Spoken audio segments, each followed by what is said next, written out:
For our first main topic today, it is going to be the U.S. Women's National Team versus Argentina post-match analysis, reaction, and breakdown.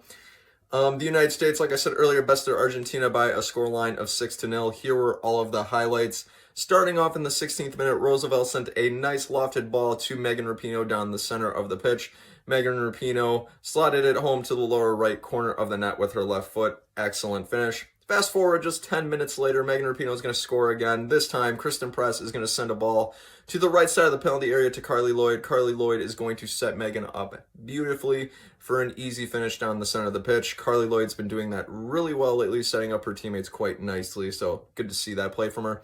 Fast forward just 10 minutes later to the 35th minute, Rupino glides down the left-hand side of the pitch, sends in a grounded cross to Carly Lloyd, who finishes on the left side of the net. I've been waiting so long for Carly Lloyd to finish a goal because she's had a ton of chances, and I was really rooting for her to score in this game, so glad that she did. Moving on, just 5 minutes later, U.S. is going to score their fourth goal of the match. Casey Krueger is going to give the ball to Kristie Mewis just outside the penalty area. Kristie Mewis is going to pull a very nice move to get free from the defender and finish with her left foot to the left side of the net with another goal. So Kristie Mewis has been on fire for the U.S. Women's National Team. It's been really cool to see. These last 18 months have certainly belonged to her and her family because her and her sister are tearing it up in the world of WOSO. So good on them for that. Now go all the way to the later parts of the second half. In the 84th minute, Sophia Smith is going to send a grounded through ball through the Argentine defensive line to Alex Morgan, who's going to shoot it with her left foot into the back of the net from just outside the penalty area to score her first goal in 2021. So super pumped that Alex Morgan scored a goal. Hopefully there will be many more to come. And lastly, to finish off the game, in the 88th minute, a corner from Kristie Mewis was sent in. Lindsay Haran got her head to it from the left-hand side of the goal. She heads it back to Kristen Press, who's waiting on the right-hand side of the goal, and she heads it in with an easy finish. So Kristen Press scores again in this one, making it 2 out of 3 games where she scored in the SheBelieves Cup. I believe Kristen Press has scored in the 10 of the last 18 U.S. Women's National Team matches, so she's been lighting it up. I could be mistaken. It could be 10 of the last 13. Yeah, I think it's 10 goals in the last 13 matches for the U.S., so Kristen Press, we salute you for that. What were my overall thoughts of the match? I'm not really surprised that this match turned out the way it did. I thought the scoreline was going to be a little bit lower considering the form that the U.S. exhibited in the previous 2 games. But then again, they were playing against Argentina, who was overall really young and experienced squad with really tired legs. They just had to have a dogfight with quote unquote, I guess I'm trying to remember what those types of matches are called, but they had a really hard fought match against Canada and Brazil before that, so by the end of the tournament they were just gassed. So I'm not surprised that the U.S. took advantage of that, and the U.S. just kept getting better as the tournament went on, and they're a really deep team, as we all know, so no big surprises there. This looked a lot like the matches against Colombia. The U.S. had possession, I believe, at minimum 65% of the time, and I don't think Argentina had a shot on goal, so the U.S. played really, really, really well, and Argentina did not, and that just about sums up the match. Some really interesting things I noticed tactically for the U.S. It seems as though that the central midfielders, meaning Kristie Mewis and Roosevelt, much more triggered the high press in this game rather than the wingers. It seems as though that those two, Kristie Mewis and Roosevelt, would go up higher for the press, while Megan Rupino and Kristen Press would sit a little bit lower in the high press. And also I noticed that Rose and Kristie would make more attacking runs up the center and out wide too, while the wingers kind of cut in a little bit. So there's just something interesting tactically that I noticed. I don't know if Vlatko likes to do that sort of attacking mentality when teams sit off of them, because Brazil and Argentina both sat off of the U.S. and they employed that tactic. But when Canada was playing U.S. very, very tightly, it was usually the right backs would cut inside while the wingers would play up higher. So just something to keep in mind as games go on. For the U.S. overall, what went really well for them?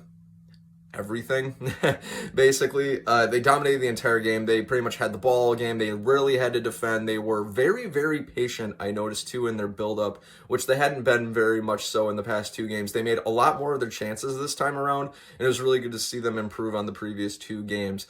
On the flip side of the coin, Argentina, what went well for them, honestly, I feel bad for saying this, but almost nothing. They never had the ball, so I mean, they couldn't really do anything. What didn't go so well, since they barely had the ball, they were getting dominated in the midfield. They were getting reckless with yellow cards. You could really tell that they were getting frustrated as the game went on. They were dangerously following, I would argue, a lot of U.S. players. I believe they had 3 or 4 yellow cards at minimum, maybe even one more than that. But it as a U.S. fan, it just sucks because it's like, okay, I get that these younger teams that aren't performing very well get frustrated, but when they're tossing around other opponents recklessly, it's like, you're going to get somebody hurt, and I think it's the referee's job to step in and handle that a little bit better, and I don't think the referees in the last few games have done that very well. That could be me just speaking as a biased U.S. fan, but if you guys feel differently, feel free to let me know down in the comments, of course. What was the lineup for the United States for this game? So starting in goal, we had Jaylene Campbell, and right back, we had Kelly O'Hara. She was limited to 30 minutes because of a knock she picked up leading up to the very first game of the tournament. Playing alongside Kelly was Becky Sauerbrunn, Captain America herself. Playing alongside Becky was Tiernan Davidson. Really cool to see her get the start. I think she is the future in the central defense for the U.S. In left back, we had Casey Krueger, who played extremely well. She's been killing it, and I think she's made the most of her minutes in this tournament. Starting and holding midfield was Julie Ertz, and then playing alongside to her right in central midfield was Rose Lavelle. Playing on the other side of the midfield was Christy Mewis on the left central midfield side. Then moving up to the forward line, on the left wing, we had Megan Rupino. In the forward striking position, we had Carly Lloyd, and then Kristen Press played on the right wing. There were a few subs made in this game. There was Midge Purce, Emily Sonnet, Sophia Smith, Alex Morgan, Lindsay Haran, and Jaylene Howell. They all made it onto the pitch in this one. Some overall thoughts on the lineup in general. I was not going to lie, I was kind of bummed to see Megan Rupino and Carly Lloyd start up top. I think that Alex Morgan and Kristen Press had a really interesting dynamic with Kristen Press on the left wing and Alex in the striking position. And it made things really interesting, too, with Crystal Dunn and Kristen Press on the left. I think that could be a really dangerous duo for just about any team for the U.S. So I was really hoping to see more of that this game, but considering that they were playing against Argentina, which was probably the weakest competition of the tournament, I'm not surprised Vlatko shook that up a little bit more. And plus, he didn't even really start Crystal Dunn on the left anyway, but I guess I would argue Casey and Kristen probably could have done something similar to what her and Crystal did. So who knows? I'm just really pumped that Casey Krueger got a lot more minutes in this game yet again. So she played great. Her and Crystal Dunn both had a phenomenal tournament. Jaylene Howell also kind of impressed me too a little bit. Her getting subbed in for Julie Ertz. I was really hoping Julie Ertz was going to get a breath this game. I wouldn't have been surprised if Vlatko started Jaylene Howell over Julie Ertz because it seems as though Julie and Abby Dahlkemper have been playing like every minute for the U.S. for the past forever. And same with Crystal Dunn too, so I'm kind of glad that she actually got a break this game. Although selfishly, I would have liked, like I said earlier, I would have liked to have seen her and Kristen partner on the left this game. I get why she didn't start because I think she needed a breather. She's been playing like crazy lately. But let's get into some individual performances as well. How do I feel about everybody's performances? Let's start off with going back to front, starting with Jaylene Campbell in the goalkeeping position. Jaylene Campbell, well, she got a clean sheet. I got to give her that. I know she probably didn't have to face too many shots, but still, I thought she played pretty well. She did the really good job of grabbing balls that were really loose, maybe some Argentine balls that were sent a little bit too long. And there's that, there's that potential of, ooh, should I go grab it? Should I let the attacker get it? Am I going to get there in time? She had really good judgment in that particular asset of her game, and I think she coped well with that. She had good distribution from the back line. She didn't have to do too much, so I can't say that she really did anything bad this game, so good on you, Jaylene Campbell. Starting with, then moving on to the right back position, Kelly O'Hara. I thought Kelly was excellent all around. Kelly is really strong, especially in attack. She's a great defender too. She's got bone-crunching tackles, as we've all seen and know. But for her playing 30 minutes, she made the most of them. She was great on offense. She had some good maneuverability on the wing to break free, and also some excellent service into the center. She didn't really have to defend too much, and she had some really good link-up play with Rose. But I thought she did great. She made the most of her 30 minutes. I can't say anything bad about her performance.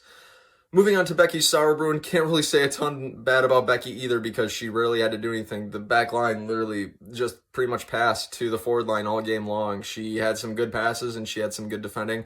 The only slight nitpick I can say about Becky is some of her long balls were a little low, a little too short. And I think that's been a pretty common thing amongst the center defenders for the last few games. So, I mean, it's par for the course, but if I had to pick out one bad part of Becky's game, that was really it, and that's a nitpick. Moving on to Tiernan Davidson. Tiernan Davidson, I thought, had a really good game. She passed really, really well. She even got in a little time on the left back position. Her and Emily Sonnet switched for just a couple minutes, and I believe that that's not too foreign to Tiernan Davidson. She got some time in the left back position in the World Cup in 2019, and she had a service in it, and she played really well in the few minutes that she did there, so good on her for that. Excellent to get service, and had the clearances when she needed to, which wasn't very often. Moving on to the right back position, Casey Krueger, another outstanding performance from her again. It's amazing to me that I believe she's publicly said in interviews, like, I think my time with this team is done. Just kidding. She comes back. She plays really, really well in every game, every minute that she participates in. She passes well. She defends well. She wins one-on-ones. I mean, she's getting hammered around by Argentina and still kicking their butt. So she played absolutely phenomenal. Her performance this entire tournament should not go unnoticed. Moving on to the midfield, Julie Ertz. Julie Ertz, this game, was the master of the aerial battle. She won every header that came her way. There were times when she'd win headers against 2 or 3 Argentine players. It was honestly impressive. I remember in the 22nd minute, I think it was, she was standing literally between an Argentine player at her front and header back, and she still won the aerial battle. I was like, wow, she's just winning everything in the air today. Having said that, can't really say too much bad about her performance. Moving on to Rose Lavelle, she controlled the midfield yet again this game. She was involved in pretty much everything. Excellent passing, excellent link up with Kelly O'Hara. She had an assist this game. She had some excellent crossing. For her, it was business as usual, and obviously she got the attention of the MVP committee because she won it. So great performance by her yet again. Moving on to Christy Mewis, she had a really nice move for her goal. She received the ball from Casey Krueger. I'm trying to describe this as accurately as I can in words. She sort of feigned right and made a move left. You'll have to watch it on YouTube to really get the full effect of it. But and just know she had a really good move and she scored, and she did it again. I think she scored 3 goals in her last 6 matches with the U.S. if I'm not mistaken. She's killing it. She's making the most of her time. It's really good to see. On top of that, she had some really good balls to the center. She had an assist to Carly Lloyd. She has had a really good knack of getting into dangerous attacking areas as well. I think this is one area of the U.S.'s center mids that they excel in really, really well, is just getting into those dangerous areas, especially to receive crosses from all over the pitch. They do really, really well at that. If you watch Lindsay Haran, she does the same thing. Moving on to the forward line in terms of performance, Megan Rupino, she did very well this game to get the brace. I didn't think she had a great performance last game, but this game she turned it around and did really well. She scored 3 goals in 2 games, and I'd say she scored 3 goals in 30 minutes played, so it was like, wow, she was very, very efficient. She had a good assist to Carly Lloyd. She had some really intelligent passing going on. It was like laser guided passing. I thought it was excellent, and she facilitated attacking play. She showed that she still got it, and she's still one of the world's best wingers. So good on Megan Rupino for that. Moving on to Carly Lloyd, she had a good goal and some intelligent assists this game. She's been doing this really awesome job of having intelligent passing and play, where she'll have an opportunity on goal, but if she knows that her teammate has an even better chance of scoring, she will feed it off to them. She's done that the last 2 or 3 games, and it's something that you can tell that Carly, since she's getting a little bit up there in age and getting to the twilight of her career, she's getting smarter and smarter. And plus, too, she's probably the most fit player on the team. Vlatko said it himself. She is everywhere on the pitch, and I mean everywhere. She's getting involved in the high press. She never gets tired. It's amazing to watch. So I thought she played excellent, and I thought she played her role very, very well this game. Moving on to Kristen Press, she had a good goal. She had some good passing. I don't think she really stood out this game. That's the only criticism I can really think of for Kristen Press. She didn't make the most of her chances, and I would argue she really hasn't in the last couple games. She's still been scoring. She's still been assisting, yes, but she could score even more if she just made the most of her chances. The U.S. had some trouble with that last game as well, and I think it carried over for her, but not for the rest of the squad for the most part. But hey, that happens. It's football. Moving on to some of the subs performances, Sophia Smith, she got the assist to Alex Morgan, so that was really exciting. She had some good crosses in, she had some good footwork in some really tight areas. However, I still don't think Sophia Smith really played all that well. She had some poor crosses, she had some bad passing. I know I just said she had some decent ones, but if I'm being honest, a lot of her crosses were not, half of them were decent, half of them were not so great. So I mean, it kind of cancels out. It's a little inconsistent, I guess would be the best way for me to put it. There was a couple sequences where I know she would hang on to the ball in the final third for too long. There was one pass in particular, I believe, that came from Lindsay Haran, It was a ground pass, and she would have been better serviced by just shooting it right away. Instead, she tried making a move. And when you're trying to make a move when you're 8 yards away from goal and there's 4 defenders around you, that's not necessarily a good idea. You should just get the shot off, and hopefully one of your teammates will get the rebound. But bit of a nitpick, just one guy's opinion. Moving on to Lindsay Haran, not really too much doing for her. She got an assist. Good enough for me. Midge Purse, I thought she did a great job getting the ball up the wing really, really quickly. She's got a knack for that kind of thing, and it makes sense because naturally I think she is a better forward than she is a defender. So she can get the ball up the wing really quickly. She had some really nice moves that, I mean, there was one point where she had so many good moves. She had like 2 or 3 moves in a row, and Argentina just said, we're going to full-on arm tackle you. And she made them get a yellow, so she's getting the defender's attention, that's for sure. And then lastly, Emily Sonnet, I thought she did okay. She had some nice ball movement in one sequence up the left wing, but the sample size for Emily Sonnet was a little small for me this game, and it also was for Jaylene Howell. I will say I thought Howell's performance overall was really solid. I think she held her own in the midfield, and it was kind of cool to like watch somebody else play in that holding midfield position besides Julie Ertz. And I thought Jaylene Howell did really well with it for not having too many caps under her belt, so good on her for that. And overall, guys, I guess I would say the U.S. performance in this tournament, it was great. They won the tournament. They didn't give up a shot on goal, or they didn't give up a goal, I should say. They definitely gave up shots on goal to Brazil, but they did well this tournament. They won it. They did what they had to do. And Vlatko 16-0-0, so hopefully good things will be coming for the friendlies before the Tokyo Olympics. Hopefully the Tokyo Olympics will happen, and we'll see how it goes from there. So, guys, that is my final post-match reaction for the SheBelieves Cup tournament. What did you think of the U.S. Women's National Team and Argentina match? Feel free to jump down in the comments below and let me know what you thought about it.